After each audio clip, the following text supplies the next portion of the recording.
வணக்கம் traders, welcome to weekly report. So இன்றைக்கி நம்ம இந்த வீடியோவில் என்ன பார்க்க போகிறோம்னா, ஜூலை 7ஆம் தேதி திங்கட்கிழமை நிஃப்டி, பேங்க் நிஃப்டி மற்றும் சென்செக்ஸ் வந்து என்ன நடக்கிறதுக்கான வாய்ப்பு இருக்குது அப்படிங்கிறத நம்ம பார்க்க போகிறோம். அண்ட் இந்த அனாலிசிஸ் நம்ம எப்படி பண்ண போகிறோம்னா, ஃபஸ்ட்டு பார்த்தீங்கன்னா ப்ரைஸ் ஆக்ஷன் தான் டிஸ்கஸ் பண்ணுவோம். ஸோ இந்த ப்ரைஸ் ஆக்ஷன் டிஸ்கஸ் பண்ணும்போது முக்கியமான ரெசிஸ்டன்ஸ் லெவல்ஸ் என்ன இருக்குது, சப்போர்ட் லெவல்ஸ் என்ன இருக்குது, அண்ட் இன்றைக்கி வந்து மார்க்கெட் இன்ட்ராடேயில் எப்படி பெர்ஃபார்ம் ஆயிருக்கு அப்படிங்கிறத பார்ப்போம். ஸோ அப்போ நம்ம வந்து இன்ட்ராடேலையும் பார்ப்போம். அதே மாதிரி நம்ம என்ன பண்ணுவோம்னா, மந்த்லி எப்படி இருந்திருக்கு, வீக்லி எப்படி இருந்திருக்குன்னு அனலைஸ் பண்ணோம்னா, நமக்கு வந்து ஒரு ஸ்டாக்கும், அதாவது நிஃப்டி, பேங்க் நிஃப்டி அப்புறம் சென்செக்ஸும் நமக்கு வந்து எங்கே பிரேக் அவுட் இருக்கா, இல்லை கன்சாலிடேஷன் தான் ஸ்டில் கண்டினியூ ஆகுமா அப்படிங்கிறது நமக்கு கிளியராக அண்டர்ஸ்டாண்ட் ஆகும். ஸோ இதுவும் அண்டர்ஸ்டாண்ட் பண்ணுவோம். அதுக்கடுத்து பார்த்தீங்கன்னா, அந்த ஒரு இண்டெக்ஸஸோட முக்கியமான ஓப்பன் இன்ட்ரெஸ்ட் டேட்டா பார்ப்போம். ஸோ இந்த ஓப்பன் இன்ட்ரெஸ்ட் டேட்டா பார்க்கும்போது நமக்கு வந்து ஆப்ஷன்ஸில் எங்கெங்கெல்லாம் பெரிய பெரிய பிளேயர்ஸ் வந்து நம்பர் ஆஃப் கால் ஆப்ஷன்ஸ் எங்கே இருக்குது, நம்பர் ஆஃப் புட் ஆப்ஷன்ஸ் எவ்வளோ அதிகமாக இருக்குங்கிறத பொறுத்து மார்க்கெட் வந்து மேலே போகுமா, இல்லை அங்கேயே ஸ்டாக்னண்ட்டாக இருக்குமா, இல்லை சைட்வேஸாக இருக்குமா அப்படிங்கிறது நம்ம அண்டர்ஸ்டாண்ட் பண்ண முடியும். ஸோ இப்போ நம்ம அனாலிசிஸ்குள்ளே போகலாம். நம்ம அனாலிசிஸ்குள்ளே போகிறதுக்கு முன்னாடி என்னென்னா, இந்த வாரம் நமக்கு குளோபல் மார்க்கெட்டில் பார்த்தீங்கன்னா ஒரு நிறையா முக்கியமான நியூஸ் நடந்துகிட்ருக்கு. அப்படிங்கிறனால இந்த நியூஸ் எல்லாம் இந்தியாவை பயங்கரமாக ட்ரேட் நடக்கிறதுக்கு லைக் இந்தியன் ஸ்டாக் மார்க்கெட்டை அஃபெக்ட் பண்ணுறதுக்கான வாய்ப்பு இருக்குது. ஃபஸ்ட்டு பார்த்தீங்கன்னா யூஎஸ் ரிலேட்டடாக.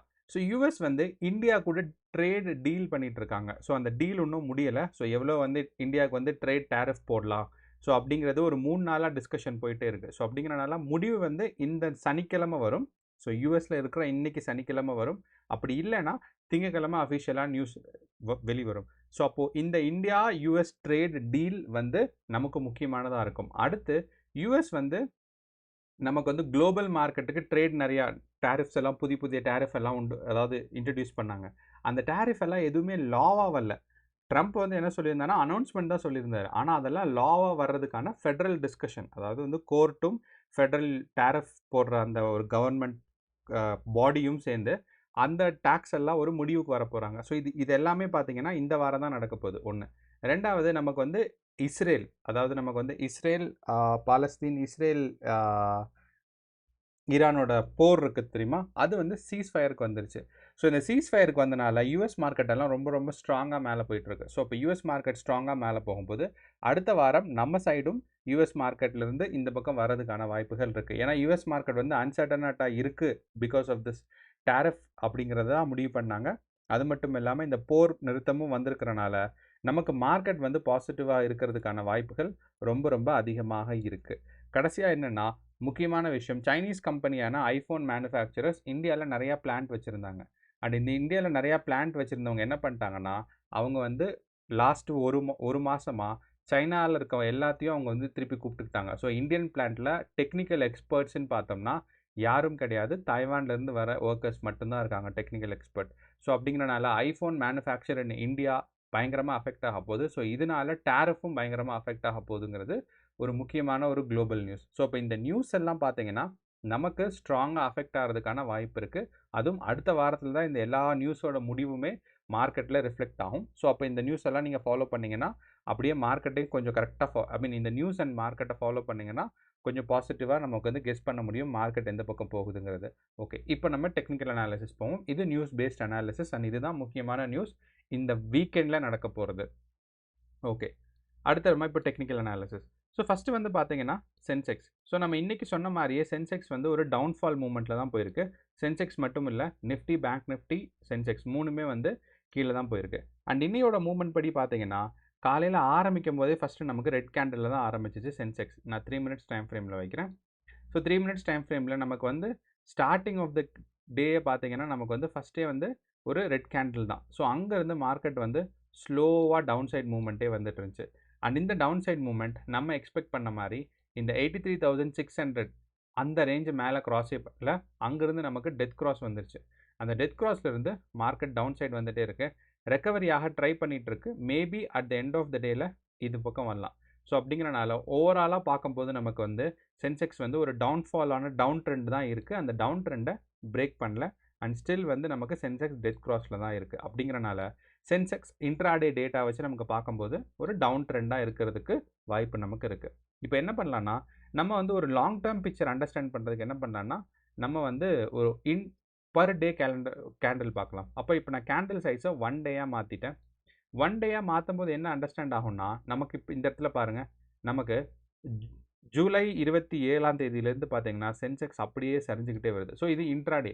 ஸோ இந்த இன்ட்ராடே கேண்டில் பார்க்கும்போது இந்த கேண்டிலை பிரேக் பண்ணவே இல்லை, அப்படியே லோவர் சைடு வந்துட்டே இருக்குது. அப்படின்னா சென்செக்ஸ் வந்து நம்ம பார்த்துட்டு இருக்கிறது இந்த இன்ட்ராடே கேண்டில் தான் இன்ட்ராடேயில் பார்க்கும்போது. ஆனால் இப்போ நான் வந்து பர் டே, அதாவது இந்த கேண்டில் சைஸ் வந்து ஒரு நாளாக வச்சுக்கிட்டேன்.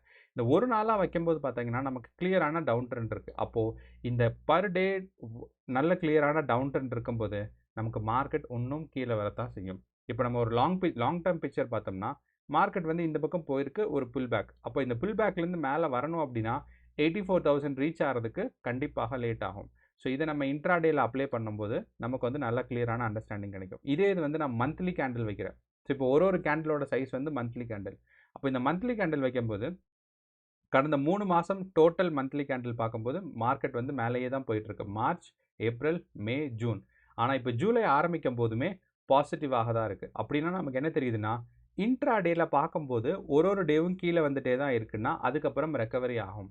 அப்போ மந்த்லியில் பார்க்கும்போது இந்த மந்த்லி லோவை எப்போ கிராஸ் பண்ணுதோ, அதாவது 81,500 கீழே கிராஸ் பண்ணாத வரைக்கும் நமக்கு வந்து சென்செக்ஸ் மேலே தான் போக போகுது. ஸோ அப்போ இந்த டேட்டா வச்சு நமக்கு பார்க்கும்போது இப்போதைக்கு மார்க்கெட் 81,000 கிராஸ் பண்ணுற மாதிரி இல்லை. ஏன்னா அதுக்கு ரொம்ப ரொம்ப கீழே இருக்குது. அப்படிங்கிறனால நமக்கு இந்த இன்ட்ராடே கேண்டில் சைஸ் வச்சு நமக்கு பார்க்கும்போது அதாவது நமக்கு மார்க்கெட் ஒரு நெக்ஸ்ட் வீக் வந்து ப்ரைஸ் கரெக்ஷன் எக்ஸ்பெக்டட் தான். ஆனால் பயங்கரமாக ஆகாது. ஏன்னா இந்த 81,500 இங்கே இருக்குது. இவ்வளோ தூரம் டவுன்ஃபால் ஆகிறது நமக்கு வந்து சென்செக்ஸில் ரொம்ப கஷ்டங்கிறனால ஆல்மோஸ்ட் லைக் 1,500 பாயிண்ட்ஸ் டவுன்ஃபால் ஆகணும். ஆனால் அதுக்கு முன்னாடியே நமக்கு வந்து இந்த 82,500 இருக்குது பாருங்கள், இந்த இடத்துல ஸ்ட்ராங்கான ரெசிஸ்டன்ஸ் இருக்கிறனால இந்த இடத்துல வந்துட்டு திருப்பி மார்க்கெட் ரெக்கவரி ஆயிரும். ஸோ அந்த ஒரு காரணத்தினால இந்த பாயிண்ட்டை நமக்கு கிராஸ் பண்ணாத வரைக்கும் 82,500 கிராஸ் பண்ணாத வரைக்கும் நமக்கு வந்து ஒரு கண்டிப்பாக சென்செக்ஸ் வந்து ரெக்கவரி ஆகும்னு தோணுது. ஸோ அப்போது நம்ம சென்செக்ஸில் முக்கியமான நோட் பண்ண வேண்டிய ரெசிஸ்டன்ஸ் ஜோன் என்ன அப்படின்னு பார்த்தீங்கன்னா இந்த 82,500. இந்த 82,000ங்கிற ஜோனை கீழே கிராஸ் ஆயிடுச்சுன்னா தான் நமக்கு வந்து ஒரு danger sign, Sensex can fall back, திருப்பியும் கீழே போகிறதுக்கான வாய்ப்பு. ஆனால் அப்படி இல்லைன்னா கண்டிப்பாக மார்க்கெட் ரெக்கவரி ஆகும். ஸோ இப்போ திங்கள் செவ்வாயில் வந்து நம்ம அண்டர்ஸ்டாண்ட் பண்ணணும், மார்க்கெட் வந்து சென்செக்ஸ் வந்து 82,500 கிராஸ் பண்ணலேனாவே நம்ம வந்து ஒரு லாங் டேர்ம் கால் ஆப்ஷன் எடுக்கிறதுல ஒரு பாசிட்டிவாக நமக்கு வந்து ப்ராஃபிட்டபுளாக இருக்கும். ஸோ இதுதான் நம்மளோட சென்செக்ஸ். அண்ட் சென்செக்ஸோட ஓப்பன் இன்ட்ரெஸ்ட் டேட்டா நமக்கு பார்க்கும்போது பார்த்தீங்கன்னா சென்செக்ஸோட ஓப்பன் இன்ட்ரெஸ்ட் டேட்டாவில் நமக்கு 83,500 கால் ஆப்ஷன்ஸ் ஸ்டில் அதிகமாக இருக்குது. அப்போது எப்போ இந்த 83,000 கால் ஆப்ஷன்ஸ் வந்து குறையுதோ, மேபி இந்த வாரம் எக்ஸ்பைரி செவ்வாய்க்கிழமை இருக்குது. அப்போ இந்த செவ்வாய்க்கிழமை எக்ஸ்பைரி அப்போ இந்த 83,500ங்கிற கால் ஆப்ஷன் குறைஞ்சிச்சுன்னா தான் மார்க்கெட் வந்து ரெக்கவரி ஆகும். ஸோ அப்படிங்கிறனால இந்த எக்ஸ்பைரி வரைக்கும் நம்ம வந்து இந்த 83,500 ஒரு ஸ்ட்ராங்கான ரெசிஸ்டன்ஸாக இருக்கும். இந்த எக்ஸ்பைரிக்கு அப்புறம் தான் எனக்கு தெரிஞ்ச இந்த வாரம் செவ்வாய்க்கிழமைக்கு அப்புறம் தான் சென்செக்ஸ் வந்து மேலே போகிறதுக்கான வாய்ப்பு இருக்குது. ஸோ இதுதான் நமக்கு சென்செக்ஸை பற்றி அண்டர்ஸ்டாண்ட் பண்ணுறதுக்கான ஒரு விஷயம். ஸோ அடுத்து பார்த்தீங்கன்னா நம்மளோட நிஃப்டி 50. ஸோ நிஃப்டி 50 நமக்கு ஏற்கனவே தெரியும், போன வாரங்களில் மேலே வந்துச்சு. அதுக்கப்புறம் பார்த்தீங்கன்னா 27ஆம் தேதிக்கு அப்புறம் ஸ்லோவாக கீழே இறங்கிட்டே இருக்குன்னு. அப்போ இந்த ஸ்லோவாக கீழே இறங்கிட்டு இருக்கிறது இந்த நிஃப்டி 50லேயும் பார்த்தீங்கன்னா முக்கியமான ஒரு ரெசிஸ்டன்ஸ் ஜோன் என்னென்னா இந்த 25,200. ஆனால் நல்ல வேலை இந்த 25,200க்கு மேலேயே மார்க்கெட் ரெக்கவரி ஆயிடுச்சு. பட் ஓவரால் பிக்சர் பார்க்கும்போது நிஃப்டி 50யும் டெட் கிராஸில் தான் இருக்குது. ஸோ இப்போ நம்ம சென்செக்ஸில் என்ன பார்த்தோமோ அதே ரிஃப்ளெக்ஷன் தான் நமக்கு நிஃப்டி 50லே இருக்குது. ஸோ அப்படிங்கிறனால நான் கேண்டில் சைஸை வந்து இன்ட்ராடேயில் வைக்கிறேன்.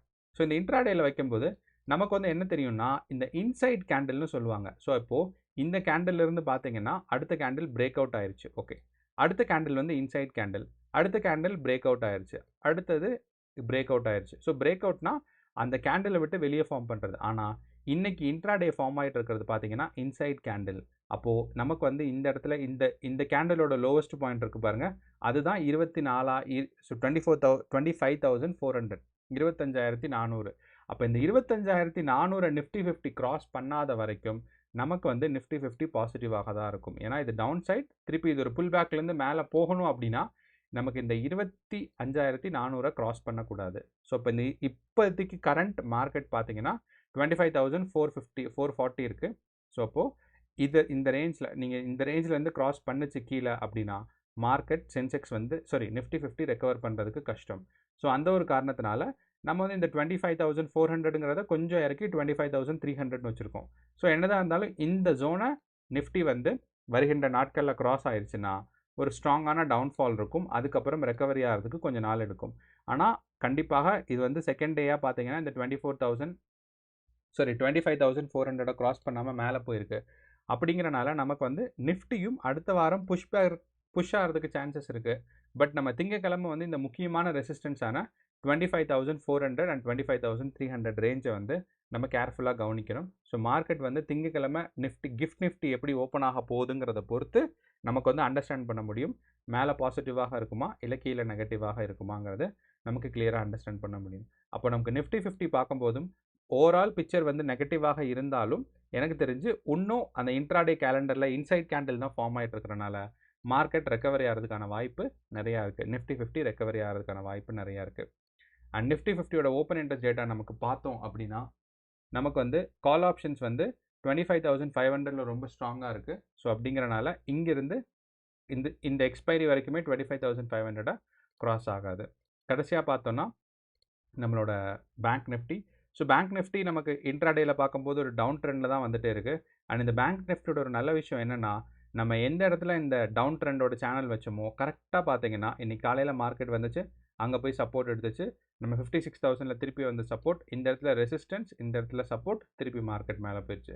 ஸோ அதாவது ஏற்கனவே வரைஞ்சி வச்ச லைனில் கரெக்டாக மேலே போயிருக்கனால நமக்கு வந்து பேங்க் நிஃப்டி 56,000 தொட்டுட்டனால இங்கேருந்து ரெக்கவரிக்கு தான் நமக்கு பாசிபிலிட்டிஸ் இருக்குது. ஸோ அப்படிங்கிறனால நமக்கு வந்து நிஃப்டி அண்ட் சென்செக்ஸ் வந்து டவுன் சைடு வந்துட்டு தான் திருப்பி ரெக்கவரி ஆகணும். ஆனால் நம்ம பேங்க் நிஃப்டி பார்க்கும்போது ரெக்கவரி ஃபேஸில் தான் இருக்குது. இப்போ நம்ம கேண்டில் சைஸ் வந்து இன்ட்ராடே கேண்டில், அதாவது 1 டே கேண்டில் வச்சோன்னா இந்த இடத்துல பார்த்தீங்கன்னா தெரியும். ஸோ இந்த பாயிண்ட்டை பிரேக் அவுட் பண்ணல. ஸோ இந்த 56,800ங்கிறத பிரேக் அவுட் பண்ணாமல் நமக்கு வந்து பேங்க் நிஃப்டி மேலே போகிறனால நம்ம ஸ்டில் பாசிட்டிவாக இருக்குன்னு தான் தெரியும். ஸோ அடுத்த வாரத்தில் நம்மளோட பேங்க் நிஃப்டி பாசிட்டிவாக இருக்கிறதுக்கான ப்ரைஸ் ஆக்ஷன் தான் இருக்குது. அண்ட் பேங்க் நிஃப்டியோட ஓப்பன் இன்ட்ரெஸ்ட் டேட்டா நமக்கு சப்போர்ட் பண்ணுற மாதிரி இல்லை. ஏன்னா number of call and put options பார்த்தீங்கன்னா அட் மணியில் 57,000 இப்போ இருக்கிற ப்ரைஸில் தான் ஸ்ட்ராங்காக இருக்குது. அண்ட் புட் ஆப்ஷன் வந்து 56,000 இருக்குது. ஸோ அப்போது பேங்க் நிஃப்டியோட ஓப்பன் இன்ட்ரெஸ்ட் டேட்டா நமக்கு கிளியரான ஒரு அண்டர்ஸ்டாண்டிங் கொடுக்கல. பட் ப்ரைஸ் ஆக்ஷன் வச்சு பார்க்கும்போது பேங்க் நிஃப்டி இந்த 56,600லேருந்து ரெக்கவரி ஆகிறனால கண்டிப்பாக நமக்கு திருப்பியும் 57,500 வரைக்கும் போகிறதுக்கான வாய்ப்புகள் ரொம்ப ரொம்ப சிறப்பாக இருக்குது. ஸோ அப்போ நம்ம மூணு இண்டெக்ஸஸையும் வச்சு பார்க்கும்போது நமக்கு வந்து சென்செக்ஸ் பார்த்தீங்கன்னா நமக்கு ஒரு ப்ரைஸ் கரெக்ஷன் வரும். அந்த ப்ரைஸ் கரெக்ஷன் அட்லீஸ்ட் நமக்கு 82,500 வரைக்குமாவது வந்துட்டு தான் மார்க்கெட் மேலே போகும். அண்ட் ரெசிஸ்டன்ஸ் பார்த்தீங்கன்னா 83,500 ரொம்ப ஸ்ட்ராங்காக இருக்குது. அதே மாதிரி நம்மளோட நிஃப்டி 50யும் பார்த்தீங்கன்னா இந்த 25,400ங்கிற ரேஞ்சை பிரேக் அவுட் பண்ணலை. இன்சைட் கேண்டில் தான் ஃபார்ம் ஆகிட்டு இருக்கு இன்ட்ராடேயில் பார்க்கும்போது. அப்போ இந்த இன்சைட் கேண்டில் பிரேக் அவுட் பண்ணாமல் இருந்துச்சுனாவே சென்செக்ஸ் வந்து நிஃப்டி 50 வந்து மேலே போயிடும். ஓகே, அடுத்து நம்மளோட bank Nifty. So bank Nifty ஏற்கனவே இந்த முக்கியமான சப்போர்ட்டான 56,600 ஸ்டாப் பண்ணிட்டு தான் மார்க்கெட் ரெக்கவரி ஆயிருக்கு. ஸோ அப்படிங்கிறனால இங்கேருந்து ட்ரெண்ட் நம்ம 57,500 வரைக்கும் எக்ஸ்பெக்ட் பண்ணலாம் பேங்க் நிஃப்டிக்கு. ஸோ இதுதான் நம்மளோட ஒரு ஓவரால் அனாலிசிஸ். அடுத்த வாரம் கேர்ஃபுல்லாக ட்ரேட் பண்ணுங்கள். ஏன்னா முக்கியமான இந்த நியூஸஸ்லாம் வருது. அப்போ இந்த நியூஸ்லாம் ஃபாலோ பண்ணிங்கன்னா கொஞ்சம் உங்களுக்கு வந்து அண்டர்ஸ்டாண்ட் பண்ண முடியும் மார்க்கெட்டை. So all the best. நன்றி, வணக்கம்.